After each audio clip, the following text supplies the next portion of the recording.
Les aventures de la puce tricheuse. Dans la période de carnaval, tous les gens aiment aller au bal. La puce pensa: c'est excellent, j'organiserai un bal, sûrement, mais pas chez moi, évidemment. Elle écrivit les invitations que le bal serait chez le frelon, et que c'était lui qui conviait pour ce samedi les invités. Le frelon voulait se coucher, mais soudain, il vit arriver beaucoup de gens en cabriolet. Il les regardait étonné. Les invitations? Comment ça? La signature n'est pas de moi. Un inconnu organisa à mon insu un bal chez moi. Les hôtes arrivaient sans arrêt, en char, limousine et coupé, les femmes en grande toilette de bal, comme c'est convenu au carnaval. Quelqu'un m'a fait un mauvais tour, pensait le frelon sans humour.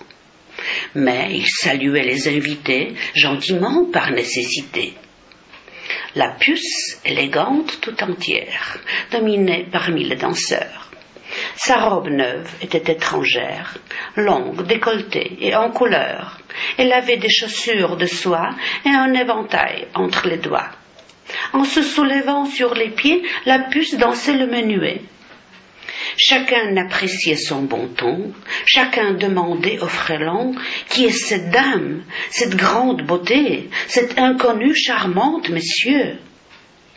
Le frelon, fâché énormément, répondait tout nonchalamment. Un grave problème le tourmentait car il n'avait rien à manger. Je n'achèterai rien aujourd'hui, je leur donnerai des légumes cuits.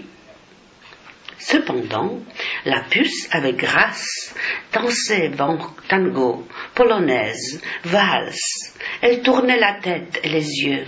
Ses pas étaient tellement légers comme les nuages doux de vapeur. Elle leur chantait tous les danseurs.